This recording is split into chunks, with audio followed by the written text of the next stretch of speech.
Want to know a simple trick to take wow shots anywhere? Shoot light trails at dusk. So this time of night is just magical. And if you can bring in moving cars, vehicles of any kind, and get their lights as they go through the shot, you're going to get amazing results. So typically what we're looking for is somewhere around 4 seconds and above, so that a vehicle can leave its lights all the way through the shot. These are the upstairs of a double-decker bus, and these are the tail lights of the bus and other cars that we're going through. Now, we are running a Light Trails video course that's going to launch in a couple of weeks, so just want to help pay the bills there on that. So typically the camera will choose the slowest shutter speed maximum. In fact, it's going to try and go for fast ones. So in this case, 1.3 seconds. You wouldn't think that's very fast, but the camera says for the lighting conditions, that's the best I can do. We only have a ghost bus here, so there isn't enough time for the vehicle to go all the way through the shot. If we increase the shutter speed to 4 seconds, now we have lights going all the way through.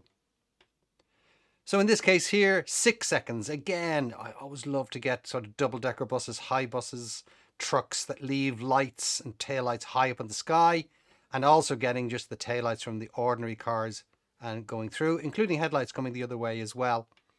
And in this case here, yet another bus is coming through. So we've got those trails going all the way through the shot, including the taillights, and that one needed 8 seconds. So the trick basically is that you count how long it takes a single vehicle to go all the way through the shot.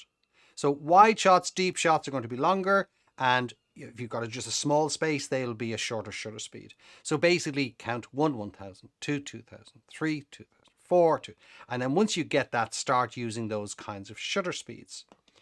So if we look at the settings then, you're going to need to be in shutter priority mode, sometimes called TV, time value on some cameras. You'll set the shutter speed to the one that you want, that you've identified as being the one that's likely to work. And you can trick around, go a little bit more, a little bit less on that. Camera will choose the aperture. Make sure the ISO is down as low as you can make it, because that's where you get less light coming in, and those 6 seconds are possible without the camera running out of light. The standard matrix evaluative metering is fine for that. Your focusing is one shot, single. You're not going to do multiple shots there at all. White balance would be generally tungsten incandescent. It might even be fluorescent. You'll see the result of that as you shoot. RAW or JPEG? I do both if you're not doing RAW. JPEG just doesn't have enough detail to be able to pull back, particularly in highlights like vehicle headlights, the street lights themselves. And then single focus points down towards the bottom, where you're going to help get your maximum depth of field. 1/3 up from the bottom gives you depth of field, because your depth of field is 2 times behind, 1 time in front. So 1/3 in front, 2/3 behind. So here we have 10 seconds on this shot. That's what we've needed to do. So basically, I want to make sure that everything is pin sharp in this shot. If the shot isn't sharp, then it just doesn't work. So you're going to need a tripod. You're going to need to have some way to fire the camera remotely without touching it. And you might be using a remote release. You might be using your phone if you've got a newer camera that allows you to have an app to do that. But if all else fails, what you can also do is you can use the self-timer. Now, self-timers generally are set for 10 seconds, but there's usually a 2 or 3 second option.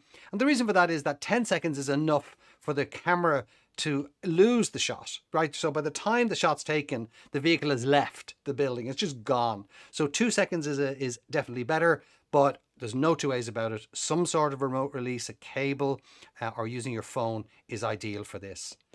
So 10 seconds, you can see I went to f22 there, and 100 ISO. That's what helped get me the shutter speed and keep the exposure the way I wanted.